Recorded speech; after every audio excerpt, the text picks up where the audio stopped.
नमस्कार, मैं एम.के. सिंह। मोदी को तो आप जानते होंगे ना? नहीं, मैं बड़े वाले मोदी की बात नहीं कर रहा हूँ। ये छोटे मोदी की बात कर रहा हूँ जो आजकल चर्चा में है।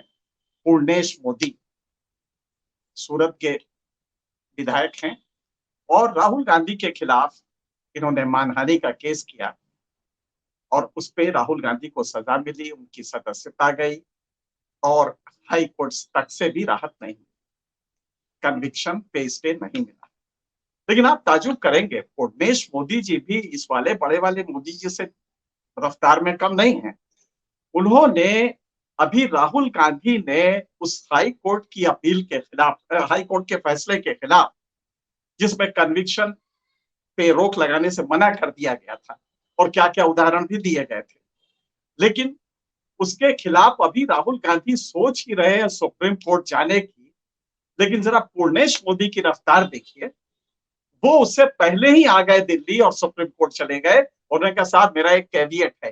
कैविएट का मतलब ये होता है, ये सीपीसी सिविल प्रोसीजर कोड में सेक्शन 148 ए होता है, जिसके तहत ये दायर किया जाता है कि साहब एक्स पार्टी फैसला न दीजिएगा और मुझे भी सुन लीजिएगा। ये पूर्णेश मोदी की रफ्तार है कि अभी जिसको जो वो है विक्टिम है, जो उस जजमेंट का के खिलाफ अपील में जाना चाहता है, जो रियल एपिलेंट है राहुल गांधी, वो अभी सोच ही रहे हैं कि सुप्रीम कोर्ट में अपनी तैयारी करके जाएं और अपनी पिटीशन फाइल करें और वो हाई कोर्ट के जजमेंट के खिलाफ अपील करें। लेकिन उसके पहले एमएलए महोदय जो भाजपा के हैं, जो राहुल गांधी के खिलाफ ये सब कुछ कर रहे हैं, वो सुप्रीम कोर्ट पहुंच गए और सुप्रीम कोर्ट पहुंच के उन्होंने कहा कि साहब पहले हमको सुन लिया जाए, कोई भी फैसला लेने के पहले। क्या रफ्तार है साहब! वो मुझे याद आता है एक शेर, पैदा न हो जमीन से नया आसमां कोई, पैदा न हो जमीन से नया आसमां कोई, जी कांपता है आपकी रफ्तार देखकर। ये तो ईडी से भी तेज भाग रहे हैं। और आप गौर कीजिएगा, पूर्णेश मोदी वहां पहुंच गए कि साहब कैबिनेट है और हमें भी पहले सुन लिया जाए। इसके पीछे क्या है? अचानक ये कोई पूर्णेश मोदी नहीं है, इस पे पूरा बीजेपी लगा हुआ है। पूर्णेश मोदी तो एक प्रतीक है। पूरा बीजे आपने गौर किया होगा, राहुल गांधी पे जो 10 केसेस हैं, उन पे जरा उसका प्रकृति देखिए। उन केसेस में अधिकांश है वो वहां लगाए गए हैं जहां बीजेपी रूल्ड स्टेट्स है, जहां बीजेपी का शासन है। उसकी वजह क्या है? तो शासन में तो आप बहुत कुछ कर सकते हैं ना। तो अब इसके बाद हुआ क्या है? पूर्णेश मोदी यहां पहुंच गए क्योंकि पूरा बीजेपी को एक डर लगातार सता रहा है। चंद्रचूड़ की सदारत वाली ये सुप्रीम कोर्ट, भारत के संविधान में चंद्रचूड़ का जो पद है वो है भारत के मुख्य न्यायाधीश, सीजेआई। ये जो प्रेजेंट कोर्ट है, ये कोर्ट थोड़ा डिफरेंट है, पूरी सुप्रीम कोर्ट, इसका परसेप्शन अलग है और चीजों को बड़ी बारीकी से देख रहा है। मैं ये कह सकता हूं कि भारत के इतिहास में जब ये देखा जाएगा तो सुप्रीम कोर्ट के जो जजेस हैं, जजमेंट्स हैं, उसकी क्वालिटी को देख के काफी दुनिया में इसको लेके चर्चा होगी। तो सुप्रीम कोर्ट से डर क्या है? सुप्रीम कोर्ट से डर यह है कि अगर राहुल गांधी के कन्विक्शन को स्टे कर दिया तो ये पूरा खेल खत्म है, क्योंकि बाकी तो केस चलेगा और केस में कोई मेरिट है नहीं। आप सोचिए कि कन्विक्शन जो लोअर कोर्ट ने किया, ठीक 2 साल की मैक्सिमम जो सजा हो सकती थी, और ये कह के कि साहब इससे बड़ा तो गुनाह हो ही नहीं सकता, लिहाजा 2 साल, और ठीक 2 साल किया है जिसमें उसकी सदस्यता किसी सांसद की चली जाए, राहुल गांधी की सदस्यता चली जाए, इसलिए 2 साल से एक दिन भी कम नहीं किया। जैसे न्याय का बहुत बड़ा एक वो हो जाता, न्याय ठह जाता जिस दिन 2 साल से 1 महीना कम या 1 दिन कम सजा हो जाती राहुल गांधी। इसीलिए न्याय को बरकरार रखने के लिए माननीय लोअर कोर्ट ने, उसके बाद सेशंस ने और अब हाई कोर्ट ने भी गुजरात की ये बहाल कर दिया है। कन्विक्शन पे स्टे अगर हो जाता है तो बाकी सेंटेंस केस के मेरिट पे होगा, सुप्रीम कोर्ट उसे देखेगा। अब यहां पे प्रॉब्लम ये हो रही कि बीजेपी को डर है कि अगर कन्विक्शन हटा दिया तो ये पूरा खेल बीजेपी का खत्म हो जाएगा। राहुल गांधी पॉलिटिक्स में रहेंगे, बदस्तूर रहेंगे, पॉलिटिक्स में तो अभी भी है, लेकिन इलेक्टोरल पॉलिटिक्स में भी रहेंगे। लिहाजा जो डर है कि अगर इलेक्टोरल पॉलिटिक्स में है तो कभी भी अपोजिशन यूनिटी होती है तो उसके केंद्र बिंदु में राहुल गांधी रहेंगे। और राहुल गांधी ने कांग्रेस को बदल दिया है, ये बीजेपी को अपनी जो ताजा सर्वे हैं उससे ये साफ दिखाई दे रहा है कि बदल दिया है। तो कहीं कन्विक्शन, और कन्विक्शन ऐसा है कि उसमें दूसरे पार्टी की जरूरत नहीं पड़ती। ये सुप्रीम कोर्ट की सदाशयता है कि सुप्रीम कोर्ट दोनों पार्टीज को बुलाए, लेकिन इस केस में चूंकि कन्विक्शन को स्टे करना है तो उसमें जरूरी नहीं, क्योंकि केस का मेरिट नहीं देखा जा रहा है। केस का मेरिट एक अलग प्रक्रिया है, जो सेंटेंस है उसको देखना एक अलग प्रक्रिया है, लेकिन कन्विक्शन पे स्टे करना ये बिल्कुल अलग है। और उस पर सीधी सी बात है कि दो ग्राउंड्स होते हैं कन्विक्शन को स्टे करने के। पहला होता है कि क्या ये बेहद जघन्य अपराध है जो राहुल गांधी ने वहां कहा है, और दूसरा होता है कि क्या नैतिक पतन का ये पराकाष्ठा है, मॉरल टर्पिट्यूड क्या इतना बड़ा है कि उससे कलेक्टिव कॉन्शियंस, जो पूरे समाज का एक विवेक होता है, वो कहीं आहत हुआ है। एक बताइए, एक छोटी सी बात कही राहुल गांधी ने, उससे ऐसा तो नहीं होता। तो सुप्रीम कोर्ट मुमकिन है कि एक्स पार्टी डिसीजन दे दे, सीधे कहे कि हाँ ये जैसे ही पिटीशन आपका वो आए, अपील आए, तो उसको देखते हैं, कह दे कि हाँ कन्विक्शन रोकते हैं और बाकी केस भी हम ही सुनेंगे। क्योंकि साफ दिखाई दे रहा है, एक पैटर्न दिखाई दे रहा है इन फैसलों में। और यही फैसलों में नहीं, जहां जहां बीजेपी रूल्ड स्टेट है वहां पे चीजें बदल रही हैं। तो सुप्रीम कोर्ट कोई ऐसे हवा में नहीं बैठा है, कोई ऐसे किसी मंदिर के परकोटे में नहीं बैठा है जिसको बाकी चीजें मालूम नहीं। सुप्रीम कोर्ट भी अखबार पढ़ता है, सुप्रीम कोर्ट भी चीजों को हम सबसे बेहतर जानता है।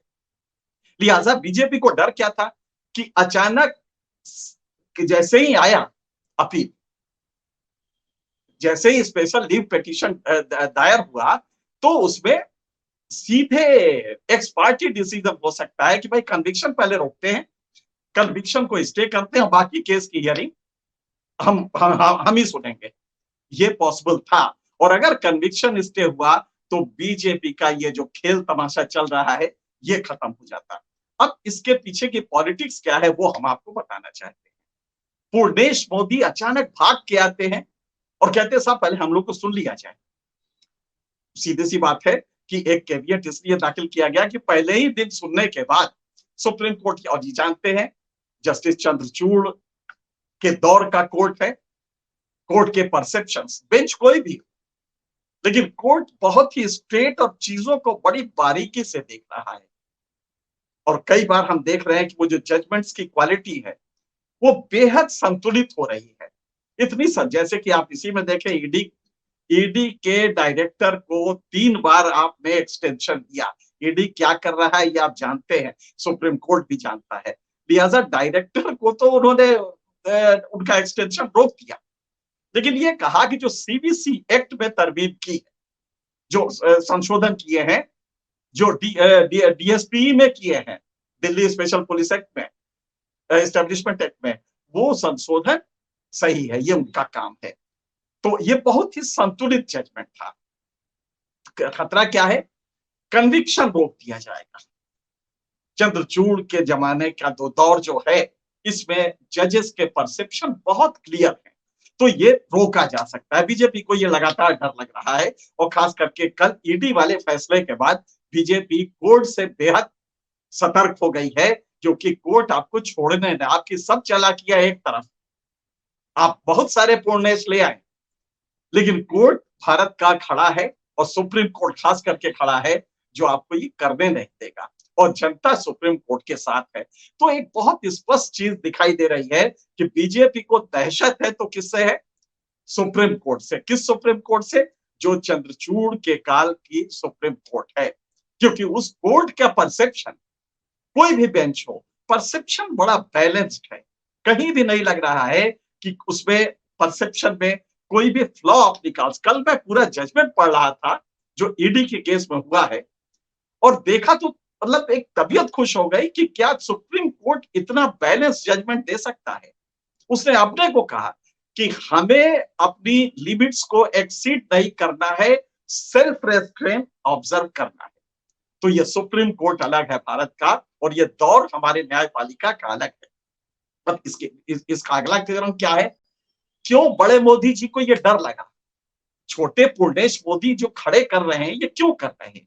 इसके पीछे भी एक कारण है कि इस चुनाव में राहुल गांधी और ये तमाम जो गवर्नेंस है मोदी का, इससे एक व्यापक वर्ग में नाराजगी हुई है।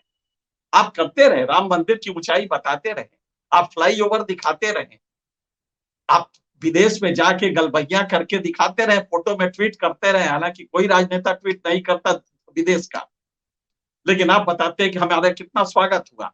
कोई बाइडेन ने एक दिन भी नहीं किया, लेकिन मोदी जी हर घंटे में 6 करते थे। तो आप समझ सकते हैं कि ये दिखा कि अगर आप चाहें कि चीजें बेहतर हो जाएंगी तो नहीं होगी। तो खतरा क्या है? एक दो अपोजिशन यूनिटी क्रिस्टलाइज हो रही है, एक शेप ले रही है। कितना होगी ये अलग बात है, लेकिन उसके साथ जनता को एक विकल्प दिखाई दे रहा है, और राहुल गांधी एक संतुलित नेता के रूप में नजर आ रहे हैं।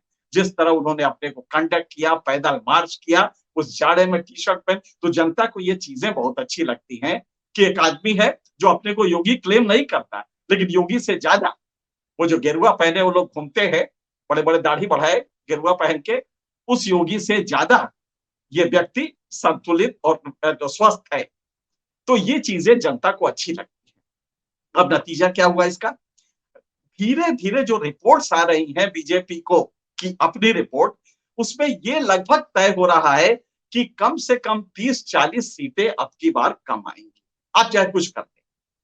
और अगर 30-40 सीटें कम आई तो मोदी का जो फॉर्मेट है, ये एक दिन भी कोalition चल नहीं पाएगा, क्योंकि वो डिक्टेटोरियल है।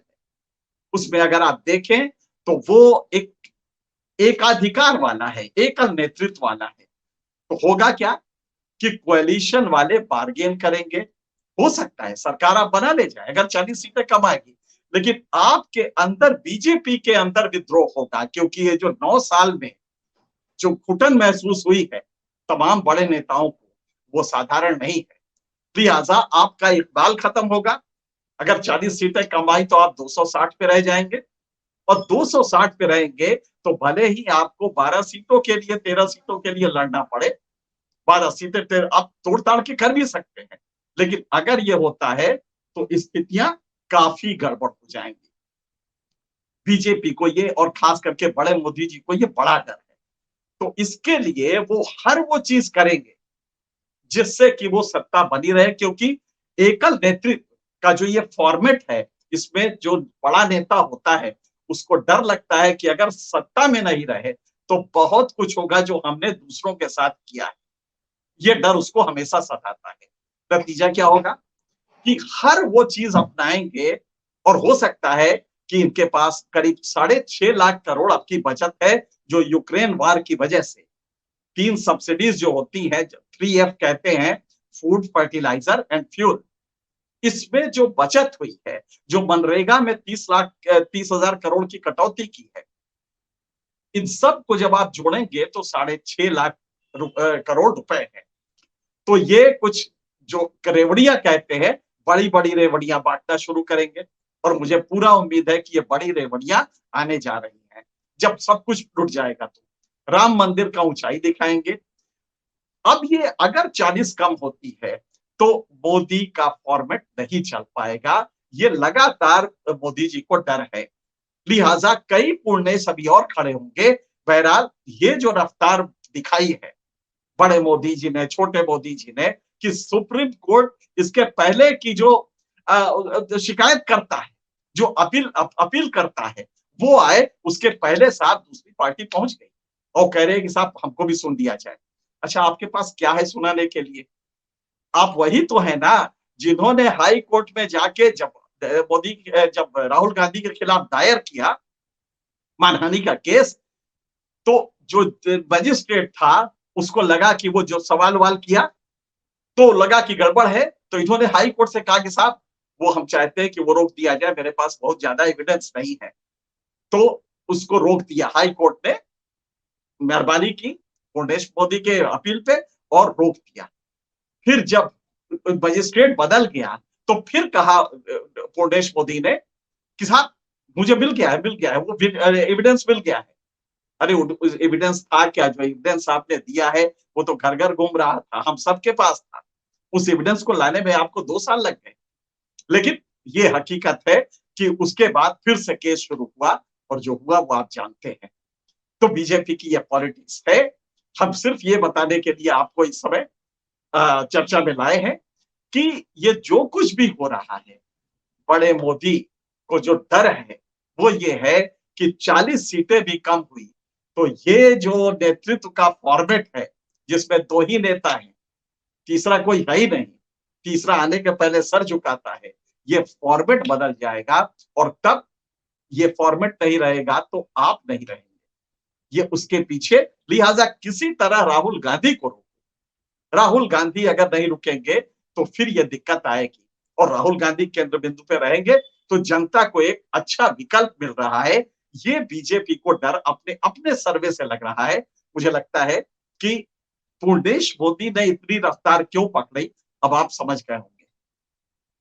फिलहाल अगले किसी और मुद्दे पे फिर से आपसे मुखातिब होंगे। तब तक के लिए